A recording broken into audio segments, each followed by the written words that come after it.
Hello everyone, this is CJNovo992 and today we're back for another brand new video and we're sitting in a car on a Monday morning, people, during an international break, so there must be something that needs to talk about. We must be in a bad place because not only do you have the Monday morning blues, you have the international blues, you've slapped that together, and the special ingredient that's sprinkled all the way over the top is the fact that it's on the back of an old firm humbling. So aye, it doesn't feel nice, people, but it never ever was, especially when you add all those ingredients together. But we are actually here for a reason, and I feel like there's an itch that needs to be scratched for myself. I made yesterday's video, and these videos, especially match reactions, are always self-contained to the story of that game. All I can react to is that game. I try not to bring previous stuff in. I just try to look at it as a single entity and I discuss it, review it, speak about players, etc. Then we move on. That's why I never really pay much attention to if I say something in a match review about this player playing well or playing poorly, and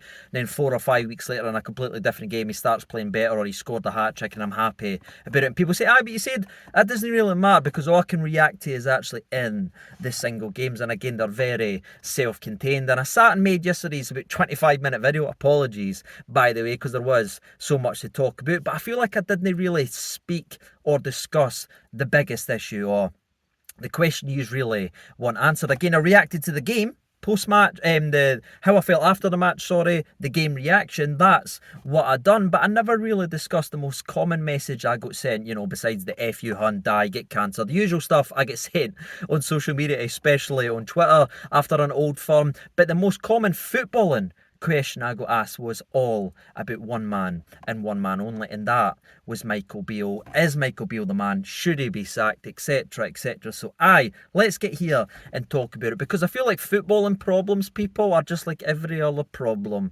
in life. They only get better if you reach out and speak about them, and that's kind of what we do right here. It's almost a footballing intervention. It's a Rangers intervention for us this Monday morning. So let's go ahead and talk about Michael Beale then, shall we? And again, sorry Michael, we're not here to wish you a happy birthday. It's a bit more of an uncomfortable conversation, and let's get into it then. Michael Beale, is he the right man? Where are we going? Is it a mess? Is there a crisis at Rangers? And I think we'll start with something that Michael Beale talked about in his press conference. And right off the bat, I'm just going to be really transparent with you. I very rarely watch press conferences now featuring Michael Beale, as they're very difficult for me because I watch so many of them.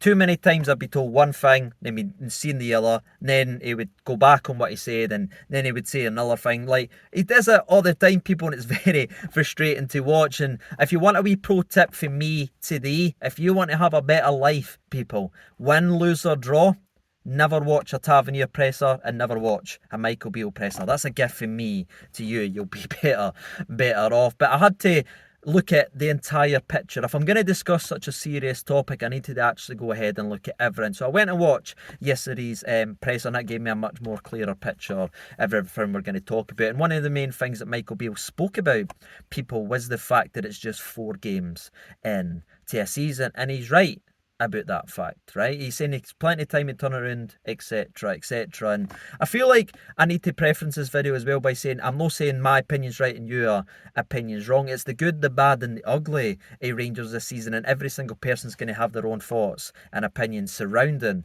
this stuff, and I'm not going to try and sway you this way or this way. If you feel this way, that's fair, go ahead and feel it. All I can tell you about how I feel, and when I hear a manager come out and say it's just 4 games into a season, it's almost irritating. No, it is irritating, but it's almost laughable, I should say, because what he's no telling us, people, it's 4 league games into a season, but we've lost 2 of them, Michael. So it's not exactly going very, very well. And something I want to talk about is something I mentioned previously, especially after the 1-0 Kilmarnock loss. If you go back to that, a couple of the comments and everything like that was, again, maybe hitting the panic button, I thought was just a bit too early. Sorry, I was wrong. Yous were right. But the reason I had maybe the response or the mindset I had during that 1-0 Kilmarnock loss is, listen, we had loads of new players. Rugby Park's a very, very difficult place to go. And Kilmarnock, when they're able to do what they're good at, which is defend, they're a very hard team to break down. Just look at their most recent results when they actually have to go and play football. They never win a game, but when they can sit and defend and frustrate, they're very good, especially on that surface. We had brought in a lot of new players getting their first start, so I was like, right, It's fine, it can take time. And I brought a comparison to Ange Postecoglou when he came in to Celtic because he had the worst start that a Celtic manager has ever had. I'm pretty sure that actually stands to this day. He did have the worst start and he's buried it. So I said, right, let's not hit the panic button because we've seen it here in the past. But now I can't look and use that comparison for many, many reasons. The first one, people, is I can't sit here and say it is the exact same as Ange bedding in his players because Michael Beale's no longer playing his new players. Only 3 of the new signings played in yesterday's match versus the old firm. Danilo's not getting starts. Lammers isn't getting starts. All our new players that's been brought in that we're starting to use a crutch and say it's going to take time for them to get up to speed. They're no getting minutes, people, so we can't compare it to Angie's start at all. He had pretty much a new starting 11 playing week in and week out and building towards Sutton. We've got players that's been here for donkeys, people, 5-6 years that knows about this league and has adjusted to this league, and we still looked utterly lost, and that is the issue for me, and that's why I've sort of changed my tune, especially since backing after the 1-0 loss. I'm not seeing it anymore. There's no excuses anymore. We're no bedding in new players. There's no taking time for build relationships and build chemistry. It's the majority of the team that was here last season that's playing week in and week out. So that, for me, is a pretty see-through excuse. There's also the small matter of the fact that when Ange came in and had that worst start, that was his first couple of months into a job. Michael Beale's been here for nearly a year. People, in fact, just coming in for a year. And could you tell me what the tactics and play style actually is? He's been here for a year, and the majority of his starting 11 that's starting every single week so far this season has been with him for a year as well. So that's fair if you want to look and do the Ange Postecoglou comparisons. I do understand them on paper, but I feel like when you start digging in a little bit deeper,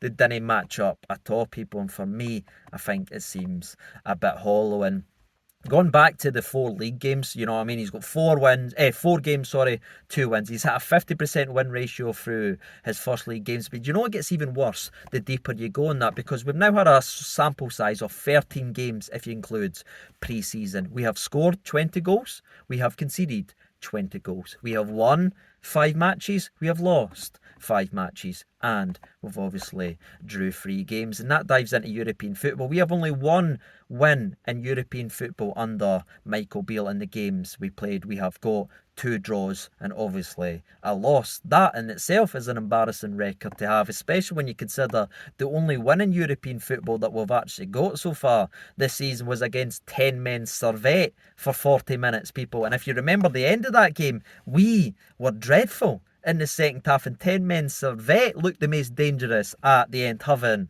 a late header, so it's no exactly convincing. So you look at it through the 13 games, there's a 50% win ratio, 50% and then you've got the 20 goals conceded, the 20 goals scored. European football is a disaster, and the league football is 4 games, 2 losses as well. It's just not very nice when you sit and you look at it, people, and that's why for me I'm starting to just get so confused and stale with all this. I'm no longer believing the stories. I'm no longer believing the spiel. And obviously I would love it if Michael Beale was able to turn it on and go on a run and start smashing teams.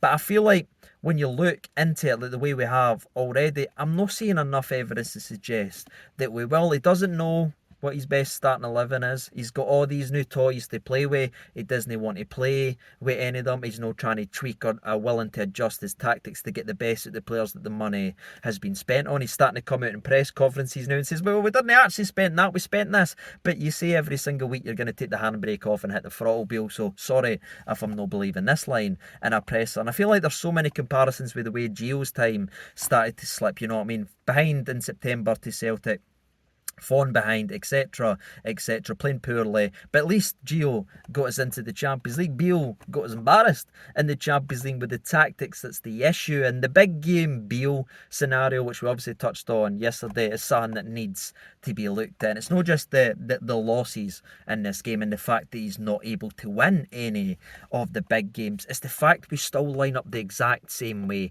And I found myself, when I was reading the comments in yesterday's video, having a flashback right to the semi-final versus Celtic when we had Cantwell and Raskin in the bench. What did we all say on that day?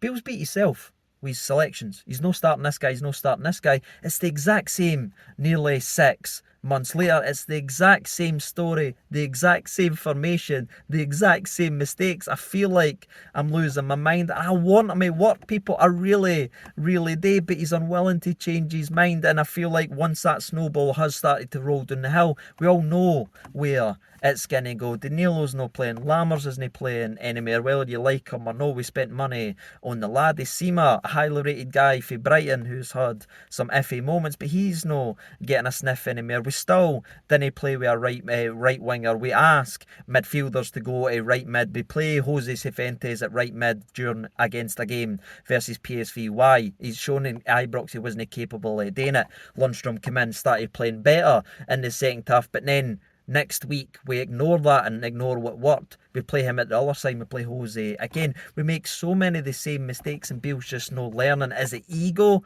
Is it arrogance? I don't know, people, but it doesn't seem like it's working, and I felt like that's a couple of things I wanted to discuss. Because people keep mentioning Anne Postecoglou comparisons. For me, they didn't hold up and they didn't match at all. People are saying it's still very early on in the season, but is it when you look at the 13 game sample size and us not having an over a 50% win ratio? You know what I mean? We're winning as much as we're losing with the old comparison that way in every single game that we play. We aren't outscoring opposition. In fact, we're conceding the exact same. So we're no winning more than we're losing, and we're no scoring more than we're conceding. So what is actually happening with this football club? The most money's been spent here since Dick Advocaat, people, and it's an absolute mess. So if you're asking me right now, do I feel like Michael Beale can turn this around? Unfortunately, I just didn't see it, and I didn't want to say that. I really, really didn't, people, but I didn't see him turn around because he's no gave me any evidence today. It's the worst pre-season I've ever seen. I got the load management excuse. Worst performance at Rugby Park I've seen in a while. I got the new players excuse, but now the new players aren't playing. Are we still load managing? That would make sense, but that's me answered your question that I got asked for, people. I'm no hiding for I'm no that. Do I think he's the right man for the job? Genuinely, no. Do I think we'll sack him? No. If he is going to be am I hoping he can turn it around? Aye. But I've seen absolute zero evidence, unfortunately, that the man can actually turn it around, and that's gutting and disheartening as a Rangers fan. But that's how I'm feeling. What about you? Let me know your thoughts and opinions down there in the old comments section below. And do you believe Michael Beale is the right man? And does Rangers have a problem? That'd be great to see your opinions. But until next time, thank you so much for watching. All the best and bye.